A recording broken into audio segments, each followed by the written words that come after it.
Welcome into Double A Baseball. Adam Oppenheim alongside Alex Hines. We have a special guest today, Henry Thuss. All right. Big-time Dodgers fan over there. Henry, how are you doing? I'm doing great. I'm excited to be on. Thank you guys for having me. I think this is going to be a great time. You know, I love the Dodgers, but I love baseball. I love talking it, So we're going to talk about the Dodgers and the NL West and a little bit of a preview in that division. But first, let's talk about some of the recent news. Alex, Cody Bellinger signs a 3-year, $80 million contract with the Cubs with a couple opt-outs after each year. What do you think about that? Yeah, remember back like 2 months ago when people were saying he's going to get these insane years, this insane money, and then, well, in the end, he takes a Correa-like deal, kind of what Correa got with the Twins after that, triple team debacle with the physicals. But I think it's, in the end, a deal that will work for both. I mean, there's opt-outs after each of the 3 years he got, so he can always move on, though I really don't think... Henry, I'd like to get your thought on this. I don't know if there's a logical way in which he's going to beat that $30 million a year for the first 2 years if he were to opt out, but it is security for him nonetheless. Yeah, I'd be hard pressed to say that Cody Bellinger could do a lot better than how he did last year. I think just looking at the expected data, his ex-WOBA was far below his WOBA. And so just looking at the peripheral stats for Cody Bellinger, he performed really well last year, and a lot of that was changing his swing to a power approach versus this year going for an approach for hitting the ball on average, soft contact, beating out those throws, getting your medium contact hits. And so I think because of that, it's hard for Cody Bellinger to do better than he did last year. You know, if I'm a Cubs fan, I go in saying maybe he regresses a little bit. But you can also say that Cody Bellinger has that 2019 MVP form. Like, he can return to that and hit 40-something home runs. So I think in terms of the opt-outs, I'd be surprised if he took it next year, because because I don't think he's going to perform better than he did this year. But the opt-outs is purely in because of his agent, Scott Boras, who wanted to make sure that, you know, if Cody Bellinger has a quote-unquote second contract year where he somehow even performs better, he could then go get that 5-6 year deal. Yeah, I think it's a big thing. Wow, these are way harder with 3 pads, I will say. Moving around the cameras, yeah. I am struggling right now. But yeah, Cody Bellinger, I think it was big for the Cubs to get him back, really, just for the morale of that team after, blowing it up. Cody Bellinger on the field is a really, really exciting player to watch. And in the clubhouse, he's awesome, and the guys love him. The Dodgers, every player loved him. Every Cubs player loves him. And so from a morale standpoint, he's fantastic for that club. Yeah, and I think to go off that, you just hear the reaction of all the Cubs players knowing that he's back. I mean, you listen to Dansby Swanson saying he got a FaceTime from him at like 2 a.m. Saying he was going to be coming back, and Dansby just completely rejects it. And then he's like, oh, wait, in the morning, I probably should have done that. Or hearing Pete Crow Armstrong, especially the guy who's going to be trying to fight in that center field position with Bellinger, at least at times, saying how much he's learned from Cody and what like it's brought. I think that's huge as well. I just think overall it adds something the Cubs certainly needed, and it didn't feel like there was anywhere else he was going to end up going. There just really was not any traction, it felt like, from any other team. Well, and the thing is, Cody Bellinger is definitely great for the younger players because he's been through, the highest of highs and then the lowest of lows as a player. And it's extremely difficult in the MLB to be super consistent. That's why, Mike Trout gets that praise every year because he's consistently amazing all around every single day. And Cody Bellinger has had some, rough seasons. And then obviously an MVP caliber season. And I would add that the other thing that's really great in this signing is his defensive versatility, bringing him back where Cody Bellinger can win a Gold Glove at first base, Cody Bellinger can win a Gold Glove at center field, and probably play corner outfield. I think that's great because you have positional versatility, and you also can teach PCA to play better defense than he already is, and that's phenomenal. I mean, and you look at where the Cubs needed the most help, outside of maybe third base, they needed center field and first. And they've got guys like PCA in center. They've got guys like Bush and Matt Mervis, who could come through at first. A few other guys, Owen Casey maybe even could get a shot at some point. But none of those guys you want to put all the pressure on. And to know that you could start one of your younger guys at first one day with Bellinger in center, and then switch it around, Bellinger at first, someone else in center, it gives you a huge addition. And also just the health, I think, was the big thing. He's finally back healthy after that, and I think that was part of the main issue in his final year with the Dodgers was, first off, coming back from injury and then just trying to figure out, the kind of player he is post-injury, and it looks like he's finally figured that out. It should be very interesting to see what's going to happen. So now let's go into our main section, talking about the NL West, and obviously that's one of the main reasons you brought Henry on. Obviously, a ton of baseball knowledge, but a huge Dodgers fan. So let's start off talking about the Dodgers and their outlook after, a disappointing playoff exit. Yeah. Second year in a row where we got bounced in the DS. Haven't won a playoff game in 7 or 8 tries now, which is insane for the Dodgers. And we follow up those 2 bounces with possibly the greatest offseason in the history of baseball and maybe sports. Yeah. Trading for Glass now, signing Yoshinobu Yamamoto, signing Shohei Ohtani, signing Teoscar Hernandez, bringing back Kike Hernandez. I mean, that's like, for the Reds, for example, that is 5 of a Reds offseason and 1 for the Dodgers. Like, the Reds, they're, what you hear about is, maybe the Reds trade for Glass now. Well, the Dodgers did that and got 4 other studs. So it's really a remarkable offseason and truly an achievement in roster construction by Andrew Friedman. And I couldn't be more excited to see this team. Alex, what do you think? Well, I think just cornering in on what you needed as a team and going for it, I think it's really easy to look at that and say, well, they just, gobbled up all the best players. But, I mean, it was needs that they had. I mean, obviously, Ohtani is the big fish. It's like drafting number 1 overall.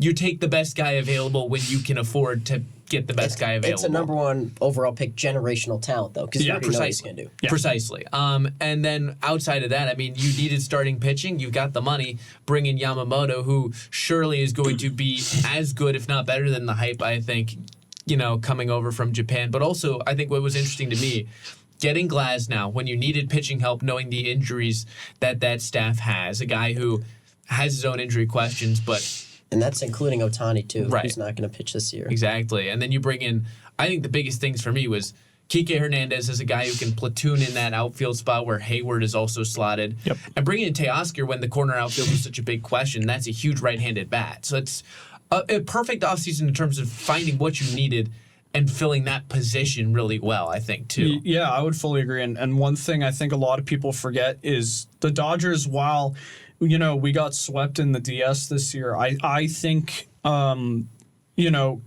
obviously we won 100 games, but when you look at that roster going in, it was like, I don't know a way we can win with this starting pitching, because our game 1 starter was Clayton Kershaw, and he had an injury at the time. He was averaging 89 mile an hour on his fastball. You can't win a playoff game with that, despite Kershaw's greatness. Game 2, you have Bobby Miller. It's his first playoff start. Obviously, not everyone's going to be Walker Buehler as a rookie in the playoffs, and Bobby had a lot of command issues, which we had known. And game 3, we basically had no one left, so we had to go with 30-something-year-old Lance Lynn. And, every so often you're going to get the Lance Lynn start where he hangs like 5 sliders in a row, and they homered 4 times in a row. Yeah. So the Dodgers, saw that, and Friedman said, basically, we're never doing that again. So they addressed their needs, as you said. We got starting pitching. We got right-handed bats, because another thing was we signed Shohei. That's a left-handed bat. Freddie Freeman's a left-handed bat. Muncy's left-handed. Lux and Hayward are lefties. A lot of teams were going to say, let's just put a lefty pitcher out there. One of the, when you look at the Braves and they get Chris Sale, he's a big lefty. One of the possible reasons they get him is to be able to play the Dodgers in the playoffs, because when you have righty Spencer Strider up there and you got a bunch of Dodger left-handed bats, it might not go well. So the Dodgers saw that everyone was getting lefties, said, we need to get righties now. So they got Teoscar. And so it truly is, not only the Dodgers just saying, let's go buy everyone. It's saying we need to address these specific needs. And they did that by getting the best players who could fill those needs. Now, I want to ask you about a player who has been there for a while now, and that's Mookie Betts, who really had a terrible postseason performance and has not been great the last few postseasons. Yeah. Obviously, he's going to be great in the regular season, but, I mean, you feel like you need to see him step up there because he's their leadoff guy. Yeah, I mean, Mookie's last 2 postseasons and really an extension of 2021 have been really disappointing. When you have a guy who goes in, who can put up an 8, 9, 10 WAR season, who can have a 1.4 OPS in August of this year is like the most awesome August ever. And you see him go into the postseason and completely flop. It's completely disappointing, especially in like a guy who's your franchise icon. He's your franchise player. You traded, looking back on it, nothing for him. But at the time, it was a haul for the Red Sox. And you got the guy who was seen as this guy's going to be an inner circle Hall of Famer, which he will be, no doubt. Yeah. But he needs to step up in the postseason. And it wasn't just him. Freddie had a terrible postseason last year. Will Smith was probably our best postseason performer with Kike Hernandez, but that entire offense died. And so I do, if the Dodgers are going to go far like they did in 2020, when Mookie went crazy in the playoffs defensively and offensively, it's going to be with Mookie leading the way. Yeah, next thing I just wanted to talk about is with the pitching.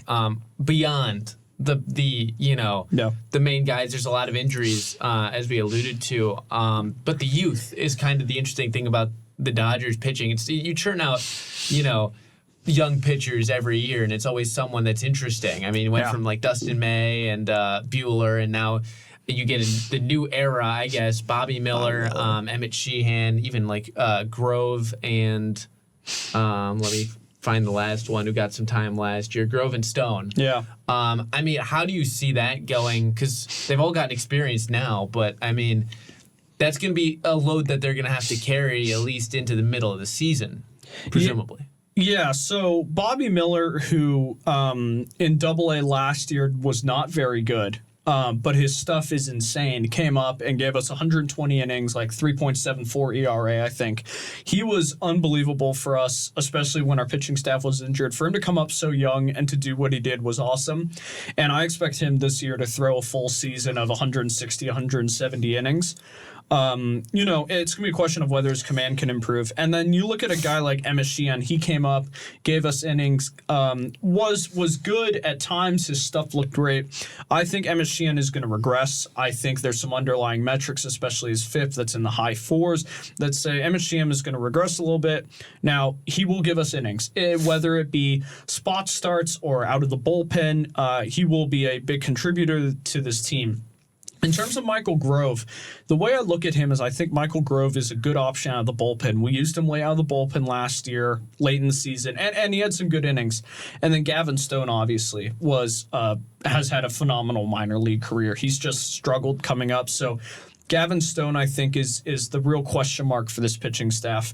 And then outside the youth, I think a lot of people forget we traded away Ryan Pepio for Glasnow, who was also phenomenal. So it's just another example of young pitching from the Dodgers. So, yeah. Yeah, they got a whole lot of talent on their team. So we're going to have a little bit of a shorter show. So unfortunately, we're going to have to move on to the next team. Henry, who do you want to talk about next? The team I want to talk about next is the San Diego Padres. I think this is a team that last year got historically unlucky. They were awful with runners in scoring position, couldn't play in the clutch, which is, in baseball, clutch is arbitrary. It more relates to randomness sometimes. But this team was historically unlucky. When you're going into 2024 and you have Xander Bogaerts, you have Manny Machado, and you have Fernando Tatis Jr., that is one of the best top threes in all of baseball. And you have Joe Musgrove, who hasn't looked great in spring training, but it's spring training. No. Yeah. It's spring training, and you have Yu Darvish, who we know his resume. I think this San Diego Padres team finishes second in the NL West over the Diamondbacks. That's bold, and I think it's definitely, I think something you could definitely argue that's possible. I want to throw one other pitcher out there, Michael King. Yeah, I was going to mention. I mean, Michael King, I think is going to be.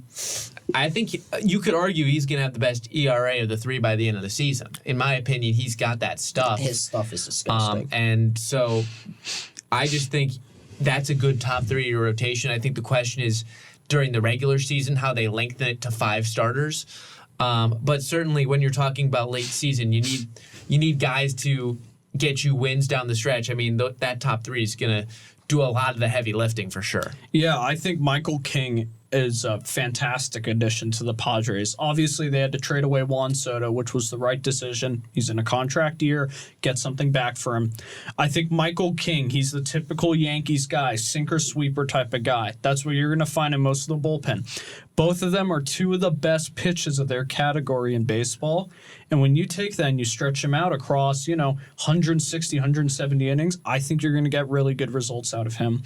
I think the top three, Darvish is inconsistent sometimes and he's getting older, but he can give you good starts. If you need him in a one game in a playoffs, you can start him and feel good about your chances of winning. Same with Joe Musgrove. I think the Padres pitching staff, now the depth of their starters is going to be the question because they lost Seth Lugo, they lost Michael Wacha, which were their 4 and 5 last year, who were really good and underrated for them. I think no one talks about them enough, and they're both Kansas City Royals now. Very fun thing. Yeah, that is interesting. I will also add Wandy Peralta out of the bullpen, picking him up from the Yankees as well. Their pitching staff is, they have some good players, but then they kind of have a lot of younger players in their bullpen. And I do want to add one thing on the Padres. I believed Fernando Tatis Jr. will win NL MVP. It's a very hot take, but when you compare him to how Acuna won MVP this year, what happened was Acuna was coming off his ACL injury, had a up and down 2022 offensively, but was good defensively. Tatis did the same this year. He was the best defender in baseball this year. He won the Platinum Glove. And his offense was, I think it was like 700 OPS, somewhere in there. I believe he will bounce back. We've seen what he does. I would take Fernando Tatis Jr. for NL MVP very easily right now. Yeah, I mean, you're talking about a guy who had 25 homers and 29 stolen bases as well. I mean, that's a guy who could really put up the extra Acuna-like numbers. Maybe not 70 stolen bases, but like he could get you a nice 30-30 season along with elite defense, and it's gonna go far. And also, I just want to throw out one more name. Jackson Merrill, a young guy, their top prospect who he had a couple doubles, I believe, against the Cubs in spring training. Spring training means nothing, obviously, but I mean, that's another young lefty bat for their outfielder. I believe he's an outfielder. I don't know. They list him as he is a shortstop. He's a shortstop. Never mind. But I mean, another young lefty bat that could be really interesting for them, and you never know what you can do when you are in that position where you can throw more young guys in there to supplement. Yeah, and I'll throw out one more name as well. Hassan Kim, who was really good last year. Is going to be pretty much the full-time shortstop. And Bogart's obviously getting paid all that money, but it's going to be a second baseman. But still, you feel pretty good about, the first 5 to 6 in the lineup for the Padres. You're not sure about the bottom of the lineup at all, really. But, there aren't that many teams who have a great bottom third of the lineup. I mean, we said, the Braves had that, and then the Braves flopped in the playoffs, right? So. Dodgers, for an extent, you can say that Gavin Lux is one of the best 9 hitters in the league. Lux, yep. And I think another thing with the Padres, I'll just add to finish it off. This team, obviously, fans don't show how they play, but having gone to Petco, they have one of the best fan bases. That ballpark is amazing. It would be a shame to see them not bounce back this year, and I think they will. I think they will deliver for their fans.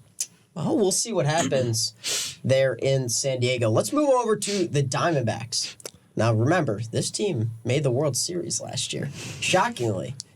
I bet you if you ask, random baseball fans, some of them probably wouldn't even remember that because it was an improbable run, and they lost to the Rangers. So, as a wild card team. But this Diamondbacks team, once again, could be dangerous. Obviously, you got to get through the regular season first. That's always part of it. Henry, your outlook on Arizona? I mean, to start, Corbin Carroll exists. Right. He put up 6 WAR as a rookie. That is insane. Corbin Carroll, one of the best players in all of baseball. Ketel Marte had a very good postseason. Christian Walker. Yeah. Jock Peterson, they just signed for platoon DH, outfield maybe. Gabby Moreno, one of the best young catchers. Alec Thomas, Lourdes Gurriel, Geraldo Perdomo. This is a very, very nice lineup. And then the rotation. Zach Gallen, he pitched over 230 innings last year, including the playoffs, and gave you 3 ERA. Merrill Kelly, he gave you 7 innings, 1 run ball in the World Series. Eduardo Rodriguez, had a very nice 2023.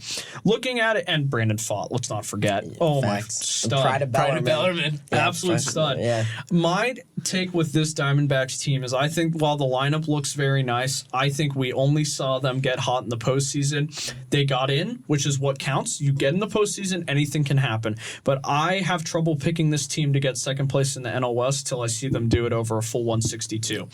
When Eduardo Rodriguez, who in my opinion is a really, what's the word? I can't think of it. Oh, shoot, I've lost it. Eduardo Rodriguez, who really performed well in the AL Central, which is a notoriously bad division in terms of hitting. Right. I don't think Eduardo Rodriguez is going to be as good as people say he is. I think it's going to be a high 3.7, 3.8 ERA. He's not giving you a sub-3 ERA. I truly don't believe it will happen. Oh, no, I don't think it'd be that low. But, no, Eduardo Rodriguez is certainly very interesting. That was really the one major move the Diamondbacks made. I mean, Jock Peterson, too, is there. But the rest of the lineup is the same. Eugenio Suarez is added to their lineup. Oh, I totally forgot about that. Phenomenal. I just saw that now on Fangraphs. I honestly totally forgot that happened. Yeah. There's been so much happening. But Gabriel Moreno, like you mentioned, Henry, absolutely love him at the catcher position. Alec Thomas, he had a pretty good postseason, but like you mentioned, over the course of the regular season, he wasn't a very good hitter. No. He got hot for a couple of weeks. Lourdes Gurriel. Ketel Marte had one of the best postseasons ever. I mean, he had some absolutely crazy stats. That bullpen is very good. Yeah. You have Paul Sewell, Kevin Ginkel, Miguel Castro. He's young, his command issues, but he has great stuff. 101-mile-an-hour sinker. That's Look right. for it. Andrew Saalfrank, Scott Hoosier. McGee. Yeah, I was waiting for There you. you go. Henry, you didn't have it. Come on now. Ryan Thompson. That is a very good bullpen. Ryan Thompson's your weird righty? Weird righty, but from the Rays. Mantiply. Yeah. That bullpen's one of the best in baseball. And I mean, I think the thing about the Diamondbacks, I also just loved the way they addressed their needs. They just didn't necessarily do it with enough firepower that I see them improving vastly. But I mean, you talk about a team that really needed the added power. When you look at them last year, I mean, you had Christian Walker. And you have great players, but you didn't have the pure power. And you bring in Jock Peterson and Eugenio Suarez, who are probably two of the best pure power tool guys over the last 4 or 5 years. And now, obviously, you're talking about guys who are, over 30 now. And, I mean, Suarez especially did not have a great regular season. But if you can maximize what you got the same way they got a pretty darn good season out of Evan Longoria, that was older and with a lot less expectations. I mean, this lineup, something interesting. This lineup is far more balanced in terms of power and average than last year. And on paper, this could be a scary good team. I just don't see it happening where they're going to be better than the Padres. I think regression is inbound. And that's where I think the interesting thing is for this team. I think there is a lot of boom or bust in a sense. I mean, more so than just Jock and Suarez. But, I mean, you're talking about can you get enough out of guys like Alec Thomas or Perdomo offensively? Christian Walker. Yeah. Can you get it? And then on the pitching side, I mean, yes, you can trust Gallen. Kelly's getting older, but you can still trust Kelly. you can still trust Kelly. last year. Yeah. The question then is, what do you get from Erod, given what you already mentioned? And then Brandon Pfaadt, who is still only going to be in his second season, was slightly rough in the regular season in August and September, but turned it on to a whole nother level in the playoffs. What do you get over 30 starts? Yeah. Do you get enough that you feel confident in him to where you have a playoff 4-man rotation? Yeah, and I know we probably have to move on in a second from the D-backs. I want to add one more thing. I think Zach Gallen, he is your ace of the team, but he can be inconsistent. When that knuckle curveball is not working that complements the fastball, he gets rocked up. That's what happened in Game 1 of the NLCS. Schwarber hit a first-pitch home run off him. Fastball's at 92 miles an hour. He was tired. And then he tried going to the knuckle curve, eventually threw a fastball to Bryce Harper. It got crushed. So Zach Gallen needs to, now he's pitched over 200 innings. That's awesome. He has the experience. He knows what he needs to do. Now he's ready to go into this and say, I can give you 200 quality innings. Right. He doesn't have that, 97-plus fastball, so relies a lot on location and pitch type. Yeah. So let's move on to a team that is relevant. I'm not talking about the Rockies. I'm talking about the Giants. Not that relevant, but way more relevant than the Rockies. Obviously, their big signing was Jorge Soler. And Jung-Hoo Lee. From the Marlins. true. Oh, and Jung-Hoo Lee. Totally forgot about that. He's going to be hitting leadoff for them. We'll go to Henry again. Why not? Yeah, this Giants team is interesting. I don't feel, Jorge Soler is a really nice sign in terms of power, which is something they've been lacking. I don't think they've had like a 25 home run. Was it 30 or 25 home run hitter in like the last 15 years or something? Yeah. It's something crazy like that. And when you look across the board, Tyro Estrada, Lamont Wade Jr., Michael Conforto, Wilmer Flores, Mike Yastrzemski, Patrick Bailey, offensively, that's a lot of very mediocre. They overperformed significantly in 2021. That team is one of the greatest flukes in all sports. But when you bring in Jorge Soler... Show the bullpens for How 2021. about Patrick Bailey's arm? That 21 Dominic team, Leone, 2021, where were you? Yeah, like 6 guys in that 21 bullpen at a sub-2 ERA. Yeah. Ridiculous. Jung-Hoo Lee, this guy comes over from the KBO, which is Korean Baseball Organization, for those who don't know. He was phenomenal with them. I think he's going to struggle. And historically, it's been really hard for Korean batters to catch up to MLB because the average Korean fastball is about 3 to 4 miles an hour slower than MLB. So while he's had a good spring training's a very small sample size. You're facing a wide range of talent. I think he's going to struggle when he starts, but I wouldn't be surprised if he comes out and gives you a 290, 280 average season. I think that would be a success for him. On the pitching side, Logan Webb is the best pitcher in baseball. I will say that. He's the best pitcher in baseball. When you look at Sierra, which is basically a more cracked FIP, Logan Webb was the best. Garrett Cole won the Cy Young. I think Logan Webb is better. Logan Webb can regularly give you 7 or 8 innings of 1, 2, 3-run ball. That's a quality start. Logan Webb has ground ball stuff, strikes out a lot of guys. And then you look down the depth chart. You have Kyle Harrison, young lefty. He was very good in his debut. Jordan Hicks. This is interesting. They signed a reliever. They're going to try to make him a starter. When he was a starter with the Cardinals, they tried him out, had like a 5 ERA. That's going to be tough. The cap I see on this Giants team, I think the max they can do is win like 79, 78 games at best. I don't see them going any farther. Yeah, that's fair. I mean, this is a team built a lot around platooning, which was the Gabe Kapler special, really. Yeah. I mean, he just loved that platoon, and it worked well at times as well. But, I mean, yeah, you kind of mentioned this is a team that just does not have the star power. I mean, at the same time, this is the team that seems to lead the league in interest when it comes to those star power players, but doesn't get across the line unless you consider Arson Judge or Carlos Correa for 2 weeks, or not 2 weeks, 2 hours. Wow. Yeah. Hang the banner. But I mean, they just really haven't done enough to pull through as a supposed big market team. You got to spend money, and they just haven't seemed to do that. This team, ownership wise, has a lot of money, and they could sign someone big. Just hasn't happened. But yeah, I don't got too much more to add on the Giants, to be honest. I like Logan Webb and Kyle Harrison, but the question is the rest of that pitching staff. I don't like Jordan Hicks as a starter. I'm sorry. I hate him as a starter. I really don't like it at all. I think he could add to their pretty good bullpen. However, I like their bullpen. Their bullpen always seems to be good. You got Camilo Duvall, Tyler Rogers, Taylor Rogers, Ryan Walker. Sinker, sweeper guy, very good. I wouldn't be surprised if he had like a sub-2 ERA and was like top 10, top 5 in reliever of the year voting. The only other thing, this is a team that also on the injured list has Alex Cobb and Robbie Ray. If those guys are healthy, we could be talking a different story, but obviously... Healthy with some devil magic, I think. Yeah, I mean, Alex Cobb had the devil magic. Could eat some innings, that's for sure. Definitely. I don't know if Jordan Hicks can do that. I worry about that. I'm struggling to see him get 2 6 innings. And maintain his stuff while doing those 6 innings. Right. So okay. All right, let's talk about the Rockies. Last team. This lineup is actually really fun.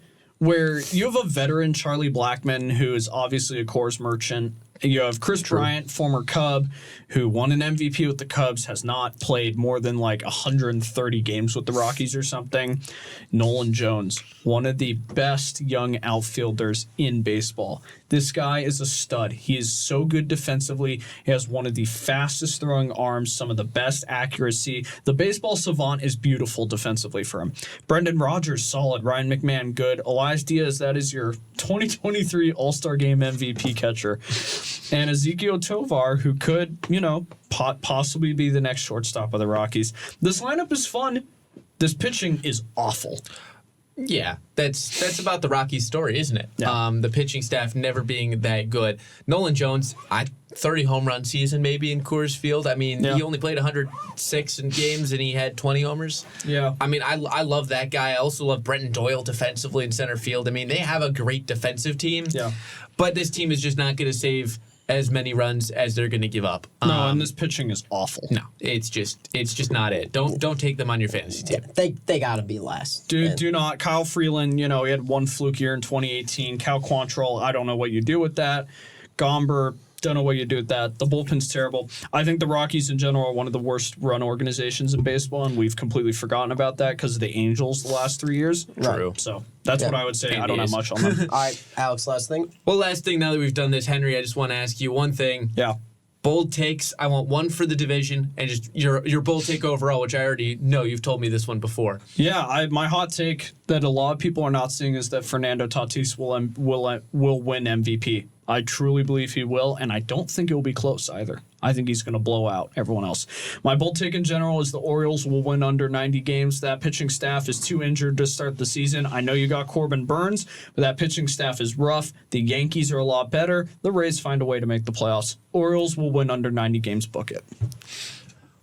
Well, thank you, Henry, for joining us. That'll do it here for AA Baseball. We'll keep up our divisional previews coming up shortly, but that'll do it. For Adam Oppenheim and Henry Thuss, I'm Alex Hines. Thank you for joining. Thanks for having me, guys.